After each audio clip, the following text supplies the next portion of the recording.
Welcome to YouTube channel कानूनी चर्चा। तो दर्शकों, आपको जो जानकारी है और आपको इस बात की अलमियत होगी कि कोर्ट के बाहर और कोर्ट के अंदर, अदालतों में और अदालत के बाहर जाली दस्तावेज बनाए जाते हैं। जो अनस्क्रपलस लिटिगेंट्स हैं, जो फोर्जरी और फ्रॉड करते हैं, तो और झूठी गवाहियां भी कोर्ट में लगती हैं और डॉक्यूमेंट फैब्रिकेटेड फोर्जड भी कोर्ट में पेश किए जाते हैं। तो क्यों किए जाते हैं पेश? झूठी गवाहियां क्यों लगती हैं? जो कुछ लिटिगेंट्स जो अपने हक में फैसला करवाने के लिए फॉल्स एविडेंस क्रिएट करेंगे, चाहे वो कोर्ट के बाहर तैयार करेंगे, जहां कोर्ट में फॉल्स एविडेंस, जो जब प्रोसीडिंग होती है, ट्रायल होता है, कोई केस सिविल क्रिमिनल होता है, एक कोर्ट की बात आई, एक कोर्ट है, तो कासी जुडिशियल प्रोसीडिंग्स भी होती हैं, जो आपकी नॉलेज में होगी। कासी जुडिशियल प्रोसीडिंग्स भी किसी जुडिशियल अथॉरिटी के पास, जहां जैसे ट्रिब्यूनल है और भी बहुत सी अथॉरिटी हो सकती है, कोई कमीशन हो सकता है, जहां और किस्म के भी। तो एक आज जो केस हम रेफर करने जा रहे हैं, ये रिसेंट सुप्रीम कोर्ट की जजमेंट आई है, जिसमें ये सारी ये बात हुई है। ये एक बिल्डिंग ट्रिब्यूनल था। तो आपको म्यूनसिपलिटी के जो ट्रिब्यूनल होते हैं, जहां म्यूनसिपल एक्ट की वायलेशन होती है, तो वहां पे ट्रिब्यूनल होता है अप्रोच के। तो ये जो केस है, अनिल कुमार जे बाविशी वर्सेस महेंद्र कुमार जलान, एम के जलान यूएसए। तो ये 16 ऑफ दिसंबर 19 ऑफ दिसंबर 2024 को ये डिसीजन आया है। तो मैं इसमें डिटेल में बाद में बात करूंगा। मुझे आज ये था कि म्यूनसिपल जो बिल्डिंग ट्रिब्यूनल था, जी कलकत्ता का मैटर है। कलकत्ता हाई कोर्ट ने पहले इसको डील किया था और उसके बाद में ये matter supreme court of India में गया था। जो मैंने टाइटल बनाया, जे एक अब स्पेशल लीव पिटीशन का टाइटल था, अनिल कुमार जेवीवीसी वर्सेस महेंद्र कुमार जलान। तो ये एक एसएलपी थी, उसमें ये मैटर आया था। अभी हम दोबारा अपने इस केस के फैक्ट्स पे आते हैं। तो हुआ क्या कि जब प्रोसीडिंग चल रही थी, जो म्यूनसिपल बिल्डिंग ट्रिब्यूनल के पास, उसमें कुछ फॉल्स एविडेंस लीड की गई, कोई झूठी शहादत पेश की गई, तो कोई डॉक्यूमेंट फैब्रिकेट किया होगा। तो वहां पे शिकायत हुई कि भाई जो अग्रीव्ड था, तो उसने क्या किया, अप्रोच किया कि भाई ये फॉल्स एविडेंस दी गई है। तो ट्रिब्यूनल को कहा कि आप प्रोसीड करो इसके खिलाफ जिसने फैब्रिकेट की थी। ऑब्वियसली अक्यूज्ड जो भी था, जो भी जिसको अक्यूज बनाना था। और ये मैं एक बता दूं, जो इंडियन पिनल कोड की 3 जो सेक्शन थी, ऑफेंसिव थे, जो 193, जो इंडियन पिनल कोड बात कर रहा हूं, corresponding use section you will find in BNS भारतीय न्याय संहिता। तो उसमें क्या, 193, 199 और 200 सारी ये फॉल्स एविडेंस देना, तैयार करना, और किसी कोर्ट की प्रोसीडिंग में, कोर्ट की प्रोसीडिंग का लफ्ज जहां पे नहीं है। लेकिन ये जो 195 और 340 का जो प्रोसीजर है, वो बात करता है कोर्ट की, कि अगर कोर्ट में कोई फॉल्स एविडेंस की बात हो, एलिगेशंस हो, तो कोई लगाता है कि फॉल्स एविडेंस लीड हुई है किसी कोर्ट के प्रोसीडिंग में, तो फिर कोर्ट जिसमें प्रोसीडिंग होगी, जिसके पास प्रोसीडिंग होगी, उसका एक प्रोसीजर है, तो उसने वो थोड़ी सी इंक्वायरी करनी है। और फिर जो section 340 code of criminal procedure में मेंशन की गई है, उसको प्रोसीजर है। और फिर प्राइमा फेसी कि वाकई ही ये फॉल्स एविडेंस, जहां कोई और भी है इसमें, सेक्शन 195 और कोड ऑफ क्रिमिनल प्रोसीजर कहता है कि कॉग्निजेंस कोई कोर्ट जो ऑफेंसेस उसमें मेंशन किए गए 195 में, जैसे जे भी ऑफेंसेस 195 में कोड ऑफ क्रिमिनल प्रोसीजर में मेंशन थे, 193, 99 एंड दिस 200, तो तीनों ऑफेंसेस इसमें भी मेंशन थे। जो 195(1) B of code of criminal procedure, तो उसको प्रोसीजर कौन सा अडॉप्ट करना है? कोर्ट ने जब कोर्ट को पता चलता है, डिटेक्ट होता है कोड में, कोड की बात है, तो डिटेक्ट होता है कि वाकई ही जे प्रोसीडिंग में फ्रॉड हुआ है, फॉल्स एविडेंस क्रिएट की गई है और कोई कमीशन ऑफेंस हुआ, तो फिर उसके बाद अकॉर्डिंगली कोर्ट ने जिस कोर्ट में प्रोसीडिंग हो वो कंप्लेंट दायर करवाएगा। वो कंप्लेंट दायर करवाएगा कौन? जिसकी कोर्ट में ये प्रोसीडिंग के दौरान जो ये एविडेंस जो है फॉल्स एविडेंस लीड हुई।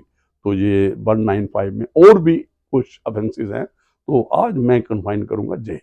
लेकिन ये जैसे मैंने पहले कहा जे ट्रिब्यूनल था, तो वहां पे तो को जो डिक्लाइन कर दिया जो म्यूनसिपल बिल्डिंग ट्रिब्यूनल ने, नो, क्योंकि 195 और 340 ऑफ कोड ऑफ प्रोसीजर जो सेक्शंस हैं ये बात करती हैं कोड में अगर फॉल्स एविडेंस क्रिएट हो, लीड हो, फैब्रिकेट हो, स्टेटमेंट अगर फॉल्स हो, जो भी ऑफेंसेस हो कोर्ट की है द ट्रिब्यूनल की, दे डिक्लाइन आफ्टर दैट। तो वो जो था, वो जो भी सफर था, अग्रीव्ड था, तो वो हाई कोर्ट में किया। तो हाई कोर्ट ने जो म्यूनसिपल बिल्डिंग कमीशन जो ट्रिब्यूनल था उसका ऑर्डर वहां रखा कि वाकई इसको ट्रिब्यूनल कैनॉट इंटरवीन, क्योंकि tribunal does not come with in the definition of court, जो बात करता है 195 जिसका रेफरेंस है जा, जिसका reference 340 of code of criminal procedure.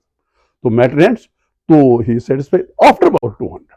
Thereafter, in second round, he filed a private complaint in the this Metropolitan Magistrate Calcutta. So after that, this proceeding before this Metropolitan Magistrate was assailed by the opposite party, who were obviously pleaded as accused in that complaint before the Honorable High Court of Calcutta. So Honorable High Court quashed the proceeding, and by holding that such a complaint, which has been filed under section 193, I am repeating again, and 194 and 200, only by way of involving section 195 and 304, not otherwise. So then thereafter the petitioner Anil Kumar Bhavisi went into this SLP before the Honorable Supreme Court of India. So Supreme Court of India, I have read this judgment. The crux is that nobody, admittedly, there are allegations that false evidence is created. There is an allegation about commission of offences under Indian Penal Code. Why the matter should not be this investigated, and thereafter appropriate proceedings under Code of Criminal Procedure be undertaken, and why there should be the court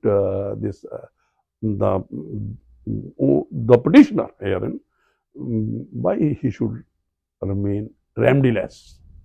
question is, एक offence हुआ है, बात हुई, तो उसमें उन्होंने कहा कि भाई क्यों ये ऐसा नहीं हो सकता कि भाई ओनली बाय वे ऑफ तब इंटरवीन करेगा कोर्ट, और ये कोर्ट नहीं है ट्रिब्यूनल, तो इसको रेमेडी नहीं बनी है, चाहे फॉल्स एविडेंस कोई ट्रिब्यूनल में करे तब भी एक काउंसिल जुडिशियल अथॉरिटी है, वहां पे भी राइट्स डिसाइड हो रहे हैं पार्टीज के। तो उन्होंने कहा कि भाई ये कंप्लेंट दायर हो सकती है। सुप्रीम कोर्ट ऑफ इंडिया ने कहा इस केस में, तो उसने कहा कि जो के ये ऑफेंस अनपनिश नहीं जाना चाहिए, इसका ट्रायल होना चाहिए। तो ये सारी बातें हुई, तो मैं रेलेवेंट जो इसके वी हैव, मैं जो क्रक्स पढ़ूंगा, we have absolutely no doubt in our mind that an offense under section 193, 199 and 200 can theoretically be committed। तो ये थ्योरेटिकली ये कहते हैं कि इस किस्म के ऑफेंस जरूरी नहीं है कि किसी कोड में ही हो, जो कोड में भी हो सकते हैं किसी और कोड से बाहर भी, जैसे इस केस में ट्रिब्यूनल में हुआ है। Inside as well as outside a court, code जो डिफाइन किया 195 जिसका रेफरेंस है, या 340 जो सीआरपीसी है, तो उसने कहा कि ये नहीं है कि सिर्फ कोड तक ही महदूद रखेंगे, और ये जो ऑफेंसेस अगर हुए हैं तो अगर कोर्ट के बाहर हुए हैं तो फिर क्या रेमेडी है। तो इसमें बात, it is an admitted case that proceedings which are taking before the tribunal is not a court. जैसे हमने पहले ही, क्योंकि जे ट्रिब्यूनल ने भी फैसला दिया और लॉ भी ऐसा ही है, और जो एप्लीकेबिलिटी है 195 और 340 of code of criminal procedure sections के, वो कोर्ट में ही जब फॉल्स एविडेंस हो, फैब्रिकेशन हो, जे ऑफेंस किए गए हों तब एप्लीकेबल है as defined under law. Therefore it was not empowered to entertain such an application as prescribed। जैसे मैंने पहले कहा, under law under section 195 read with section 340 code of criminal procedure, the tribunal, the municipal tribunal cannot entertain, cannot intervene, because it is not a court, by making applicability of these two sections 195 and 340। The only way, now alternative is suggested here, the only way such an application can be entertained and that too, कि इसका alternative क्या है, तो रेमडीलेस नहीं होना चाहिए, offence हुआ है। तो फिर उन्होंने सजेस्ट किया, ये एक सुप्रीम कोर्ट की डिस्कशन में आया, फाइंडिंग में आ रहा है, is through a private complaint.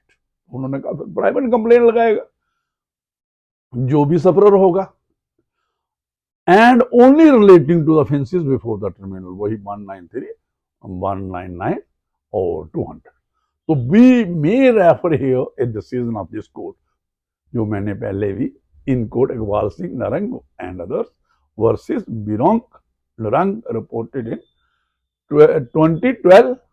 तो wherein under similar circumstances it was held that the only solution in such cases for tribunal which is not a court is to entertain a private complaint। तो ये उन्होंने कहा, we are of the considered view that in the present case the only route available for the appellant, जो appellant है जी अनिल कुमार भविष्य, इसके पास क्या alternative है, क्या रेमेडी अवेलेबल है। तो उन्होंने कहा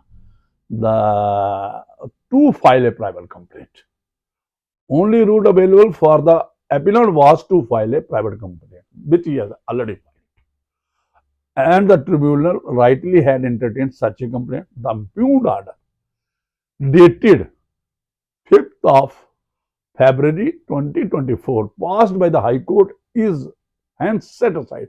जो हाई कोर्ट ने, कलकत्ता हाई कोर्ट ने जो कंप्लेंट को कहा कि क्वेश कर दिया था प्रोसीडिंग जो थी चीफ मेट्रोपॉलिटन मजिस्ट्रेट कलकत्ता के पास, उन्होंने कहा कि इसकी एक ही रेमेडी है, वो 195 और 340 जो कोड ऑफ क्रिमिनल प्रोसीजर क्या है, इसकी कंप्लेंट को एंटरटेन करने के लिए, और ये आ चुका है कि वो कोर्ट नहीं है, तो रेमडीलेस मतलब एक किस्म की फाइंडिंग हाई कोर्ट ने दी थी, कलकत्ता हाई कोर्ट।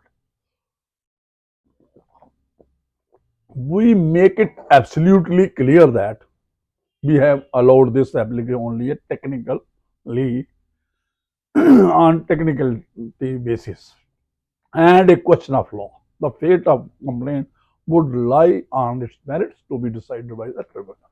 तो उन्होंने कहा जो भी इसका मेरिट्स है कि फॉल्स एविडेंस लीड हुई है, जानी हुई है, ये सारा जो भी मैटर ऑफ एप्रिसिएशन होगा, कंसिडरेशन होगा ट्रिब्यूनल के पास, और जो आगे जो चीफ मेट्रोपॉलिटन के पास जो प्राइवेट कंप्लेंट दायर हुई है। तो ये जो एक सिलसिला आपने देखा होगा दर्शकों कि ये फॉल्स एविडेंस लीड करना, जाली डॉक्यूमेंट बनाना और झूठे गवाह कोर्ट्स में पेश करना, तो ये केस था। इस केस में जो अक्यूज पार्टी थी, जो अपोजिट पार्टी थी, जो रेस्पोंडेंट थे, वो बच रहे थे, और बच भी गए थे अगर सुप्रीम कोर्ट ऑफ इंडिया इस पिटिशन के रेस्क्यू पे ना आता तो है। ये आज के लिए काफी है, तो मुझे दीजिए इजाजत। Thank you very much.